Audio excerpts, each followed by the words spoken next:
মিনাখা বিধানসভার উষারানী মণ্ডলকে তৃণমূলের প্রার্থী করেছে। প্রার্থী পছন্দ না হওয়ার প্রতিবাদে হাড়োয়া অটো স্ট্যান্ডের সামনে হাড়োয়া রাজারহাট রোড অবরোধ করে। টায়ার জ্বালিয়ে প্রার্থী বদলের দাবিতে রাস্তা অবরোধ করে বিক্ষোভ প্রতিবাদ করে টিএমসি কর্মীরা। বিক্ষোভকারীদের দাবি অবিলম্বে প্রার্থী বদল করতে হবে। এই দাবিতে নেতাকর্মী সমর্থকদের পথ অবরোধ শুরু করেছে। পরিস্থিতি নিয়ন্ত্রণে ঘটনাস্থলে হাড়োয়া থানার পুলিশ উপস্থিত হয়। ব্যুরো রিপোর্ট, বাংলার কণ্ঠ।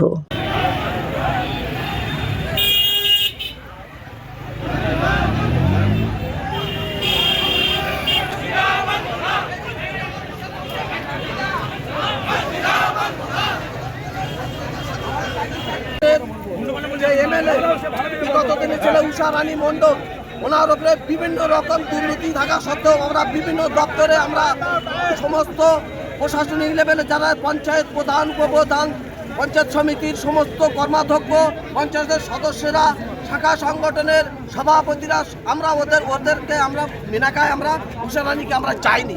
তারপরেও যখন দিদি এবং অভিষেক বন্দ্যোপাধ্যায় নূতন করে মনোনয়ন দিয়েছে আমরা মেনে নিতে বাধ্য হব।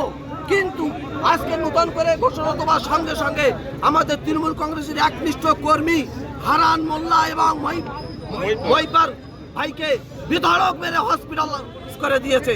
কিন্তু এই প্রার্থী আমরা যতক্ষণ না উইথড্র করবে ততক্ষণ আমরা মানবো না। আমরা রাস্তায় থাকবো, একটা ভোট আমরা দেবো না, আমরা গণ ইস্তফা দিতে বাধ্য হবো। আমরা